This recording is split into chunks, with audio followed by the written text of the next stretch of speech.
Hello everyone, I Harshita Sharma welcome you all in Albatross English classes, and in today's class we will discuss about clauses. But before that, don't forget to see my last video on sentences, only then you will understand about clauses. So let's start.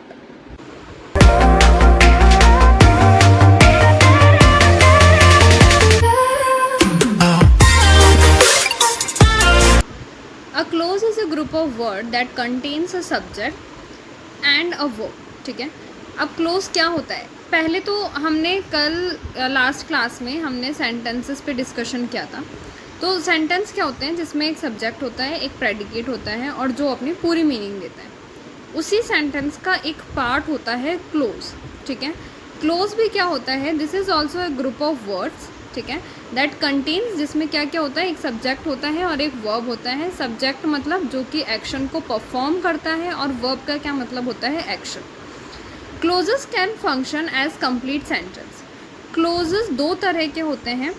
तो as a complete sentence भी काम करते हैं और part of a larger sentence भी काम करते हैं.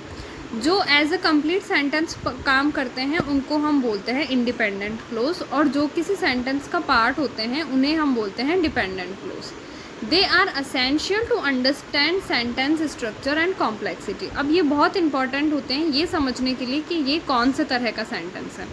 हमने लास्ट वीडियो में सेंटेंस पे डिस्कशन किया था. उसमें हमने 3 सेंटेंस पढ़े थे: सिंपल सेंटेंस, कंपाउंड सेंटेंस और कॉम्प्लेक्स सेंटेंस. सिंपल सेंटेंस क्या होते हैं? जो कि एक नॉर्मल सेंटेंस होता है. ठीक है, जो स्टार्ट होता है और एक पीरियड पे एंड हो जाता है. ठीक है. कॉम्प्लेक्स सेंटेंस क्या होता है? जिसमें हम एक इंडिपेंडेंट क्लोज को और एक डिपेंडेंट क्लोज को एक सब ऑर्डिनेट कंजंक्शन के थ्रू कनेक्ट करते हैं. ठीक है.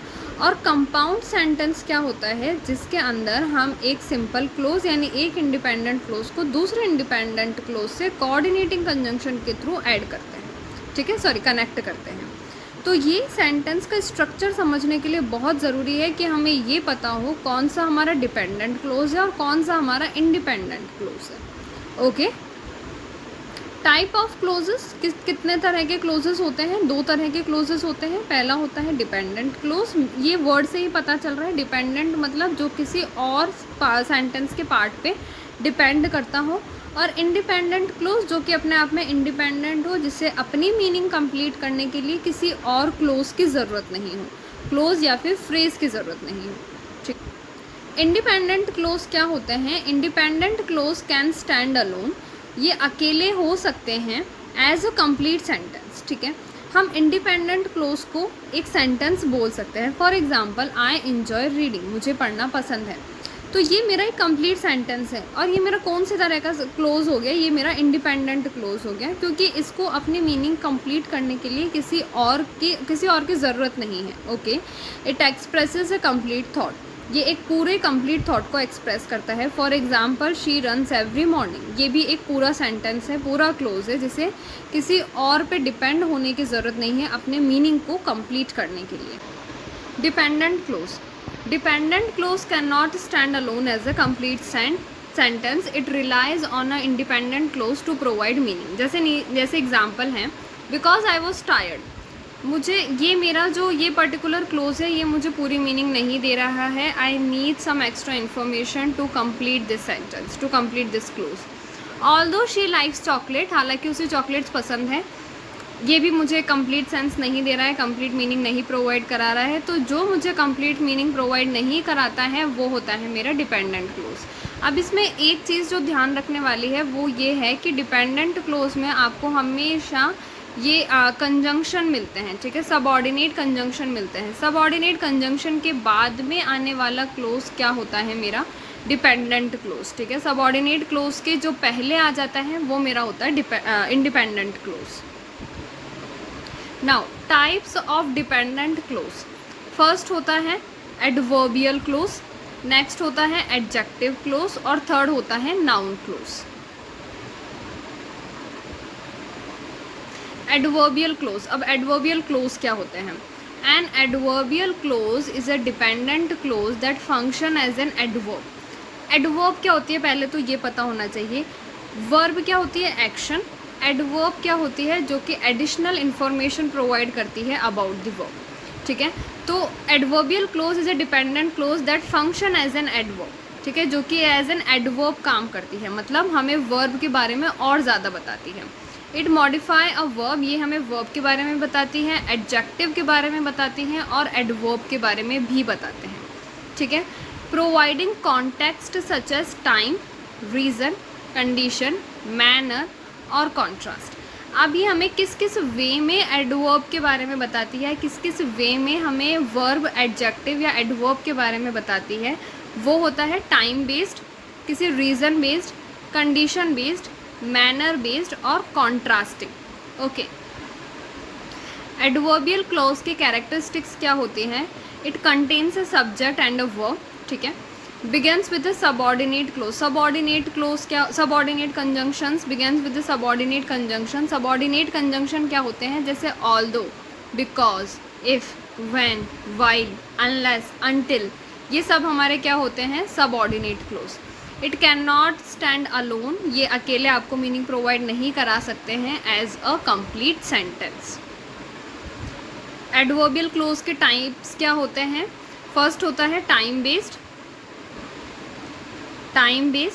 Condition based, manner based, reason and concession. Now time clause क्या होता है? Time clause indicate when something happen, ये इसका कीवर्ड है कि कोई चीज़ कब होगी या कब हुई, ठीक है। फॉर एग्ज़ाम्पल, पहले इन दोनों में से क्लोज कौन सा है ये आइडेंटिफाई करते हैं। ये मेरा सबऑर्डिनेट कंजंक्शन है, सबऑर्डिनेट कंजंक्शन के बाद में आने वाला क्लोज होता है मेरा डिपेंडेंट क्लोज, ठीक है। ये मेरा कंप्लीट सेंटेंस है। अब कैसे पता चल रहा है? जैसे ये मेरा इंडिपेंडेंट क्लोज है, कैसे पता चल रहा है? वी विल हेड होम, हम घर की तरफ जाएंगे, ठीक है, हम जाएंगे, ये पूरा सेंटेंस है, पूरा क्लोज है ये। अब कौन सा क्लोज है? डिपेंडेंट क्लोज है ये, क्योंकि ये मुझे पूरी मीनिंग दे रहा है। कब जाएंगे? व्हेन द सन सेट, जब सन सेट हो जाएगा, जब सन सेट हो जाएगा तब हम घर की तरफ जाएंगे, ये मुझे टाइम बता रहा है। तो जो भी क्लोज मुझे टाइम बताएगा वो मेरा कौन सा क्लोज होगा? टाइम क्लोज, ठीक है। Next, he went for a walk, वो एक वॉक पे गया, ठीक है। आफ्टर ही फिनिश्ड डिनर, कब गया? जब उसका डिनर कंप्लीट हो गया, ठीक है। तो अब मुझे इससे क्या पता चल रहा है कि कैसे मेरा टाइम क्लोज आइडेंटिफाई होगा? मेरा टाइम क्लोज आइडेंटिफाई होगा जब वो पर्टिकुलर क्लोज मुझे आंसर किसका देगा? व्हेन का, कि वो एक्शन कब होगा, ठीक है। एक और तरीके से इसको आइडेंटिफाई कर सकते हो, जैसे he went for a walk, now ask a question when, आपको आंसर मिल रहा है इधर आफ्टर ही फिनिश्ड डिनर, ठीक है, जब उसका खाना ख़त्म हो गया। आपको आंसर मिल रहा है इस व्हेन का, तो ये कौन सा क्लोज है? टाइम क्लोज है। किसका पार्ट है? डिपेंडेंट क्लोज का पार्ट है, ओके। नेक्स्ट होता है मेरा रीज़न क्लोज। नेक्स्ट है मेरा रीज़न क्लोज। रीज़न क्लोज का मतलब है कि कोई एक्शन क्यों हुआ, वाई, ठीक है, why something happened, okay. We stayed inside, why? Because it was raining outside, okay. It's very simple to identify, it's not at all complex, okay. बहुत सिंपल सा होता है क्लोज आइडेंटिफाई करना। सबसे पहले तो ये सबऑर्डिनेट आप कंजंक्शन को उठाओ कि कौन सा कंजंक्शन है और ये कंजंक्शन किस चीज़ का आंसर दे रहा है। अगर ये टाइम रिलेटेड आंसर दे रहा है तो ये टाइम क्लोज का पार्ट है। रीज़न रिलेटेड आंसर दे रहा है, मतलब वाई का आंसर दे रहा है, तो ये रीज़न क्लोज का पार्ट है, ठीक है। और ये हमारे कौन से कैटेगरी में आ रहे हैं? ये हमारे डिपेंडेंट क्लोज के एडवर्बियल क्लोज की सब कैटेगरी है, ओके। नेक्स्ट होता है कंडीशनल क्लोज। अब कंडीशनल क्लोज क्या होगा कि a particular condition, it indicates, ये क्या इंडिकेट करता है? That a particular condition that must be met, जो 100% जिससे आपका सामना होगा। For example, the picnic will be cancelled, किस कंडीशन में? इफ़ इट रेन्स, अगर बारिश होगी तो पिकनिक कैंसिल हो जाएगी, okay. The picnic will be cancelled किस कंडीशन में होगी? व्हेन इफ़ इट रेन्स, अगर बारिश होगी। You want pass the it's exam, ठीक है, you want pass the exam, आप एग्ज़ाम पास नहीं कर पाओगे अनलेस यू स्टडी, जब तक कि आप स्टडी नहीं कर लेते, ओके। ये वापस आपको पता चल रहा है कि ये मेरे पर्टिकुलर सबऑर्डिनेट कंजंक्शन है, जिनके बाद वाला क्लोज मेरा डिपेंडेंट क्लोज है। ये मेरे किसी चीज़ पे भी डिपेंड नहीं कर रहा है। The picnic will B cancelled, picnic cancel होगी, ठीक है, ये मेरा इंडिपेंडेंट क्लोज है। इफ़ इट रेन्स, अगर बारिश होगी तो, ओके। अब ये मेरा कौन सा स्ट्रक्चर है, ये मेरा स्ट्रक्चर है कॉम्प्लेक्स स्ट्रक्चर, ठीक है। ये मेरे सेंटेंस का कौन से टाइप का स्ट्रक्चर है, ये मेरा कॉम्प्लेक्स स्ट्रक्चर है। कॉम्प्लेक्स स्ट्रक्चर क्या होता है, इस पर मैं एक अलग से वीडियो भी बनाऊंगी। ऑलरेडी हमने सेंटेंस में भी डिस्कस किया है। ये कॉम्प्लेक्स स्ट्रक्चर क्या होता है, जब एक इंडिपेंडेंट क्लोज एसोसिएट होता है किसी भी डिपेंडेंट क्लोज से, ठीक है। एक इंडिपेंडेंट क्लोज जब एसोसिएट होता है किसी भी डिपेंडेंट क्लोज से, तो वो कौन सा स्ट्रक्चर क्रिएट करता है, वो एक कॉम्प्लेक्स स्ट्रक्चर क्रिएट करता है। नेक्स्ट है कंसेशन क्लोज। कंसेशन क्लोज क्या होता है, दैट शो कॉन्ट्रास्ट, जो कि शोकेस करते हैं कॉन्ट्रास्ट को। कॉन्ट्रास्ट का मतलब क्या होता है कि इसका उल्टा, ओके, और अनएक्सपेक्टेड रिजल्ट, ठीक है, अनएक्सपेक्टेड रिजल्ट को। For example, he continued working, वो कंटिन्यू काम कर रहा था, ही कंटिन्यूड वर्किंग, वो उसका काम एकदम कंटिन्यू था। Although it was late, still वो क्या हो गया, लेट हो गया। तो एकदम कॉन्ट्रास्टिंग है, उसने इतना काम किया, उसने कंटिन्यू वो काम करे ही जा रहा था, फिर भी क्या हुआ, फिर भी वो काम लेट हो गया, ठीक है। She went to the party even though she was tired, हालांकि वो बहुत थकी हुई थी, फिर भी वो पार्टी में गई। तो she went to the party, this is your independent clause. Even though she was tired, हालांकि वो बहुत थकी हुई थी, फिर भी वो पार्टी में गई। ये आपको कौन सा रिजल्ट दे रहा है, ये आपको कॉन्ट्रास्टिंग रिजल्ट दे रहा है, तो ये आपका कंसेशन क्लोज होता है। नेक्स्ट होता है हमारा manner clause. It's very easy to identify. Manner clause बहुत इजीली आप आइडेंटिफाई कर सकते हो, क्योंकि हमने एडवर्ब्स में ये सब चीज़ें पढ़ी होती हैं, ठीक है।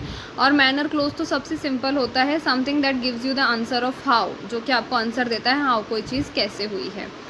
He spoke as if he knew everything, वो बोलता है, कैसे बोलता है, एज इफ, जैसे कि ही न्यू एवरीथिंग, जैसे कि उसे सब पता हो। She dances like a professional, वो ऐसे डांस करती है जैसे कि कोई प्रोफेशनल हो। तो ये इस डांस की और क्वालिटी बता रहा है। She dances how, she dances like a professional. See, आज हमने डिपेंडेंट क्लोज के एडवर्बियल क्लोज को कंप्लीट करा है। डिपेंडेंट क्लोज के एडवर्बियल क्लोज को कंप्लीट करा है। एडवर्बियल क्लोज क्या होती है, जो कि एडिशनल इन्फॉर्मेशन देती है, either about any verb, any adjective और एनी एडवर्ब, ठीक है। हम नेक्स्ट क्लास में एडजेक्टिव क्लोज और नाउन क्लोज पर भी डिस्कस करेंगे।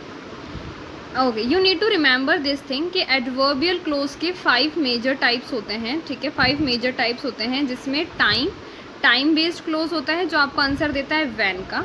कंडीशन बेस्ड क्लोज होता है, जो कि आपको जो रिजल्ट आपको 100% फेस करना होगा।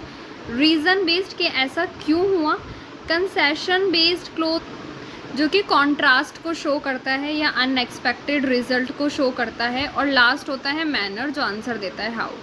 टाइम, व्हेन, कंडीशन, जो कंडीशन आपको 100% आपको फ्यूचर में फेस करनी होगी, या उस क्लोज में इसी का आंसर होता है रीज़न, क्यों ऐसा हुआ। कंसेशन, कॉन्ट्रास्ट, ये हमने डिस्कस कर लिए हैं। हम नेक्स्ट क्लास में एडजेक्टिव क्लोज और एडवर्बियल क्लोज को भी डिस्कस करेंगे।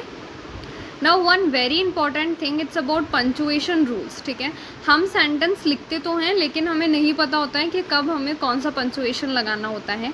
When the adverbial clause comes first, जब एडवर्बियल क्लोज पहले आता है, it is usually followed by a comma, तो उसके बाद में हम कोमा लगाते हैं। व्हेन आई अराइव्ड, तो हमने कोमा लगाया। The party had already started, उस टाइम तक पार्टी स्टार्ट हो चुकी थी, ठीक है।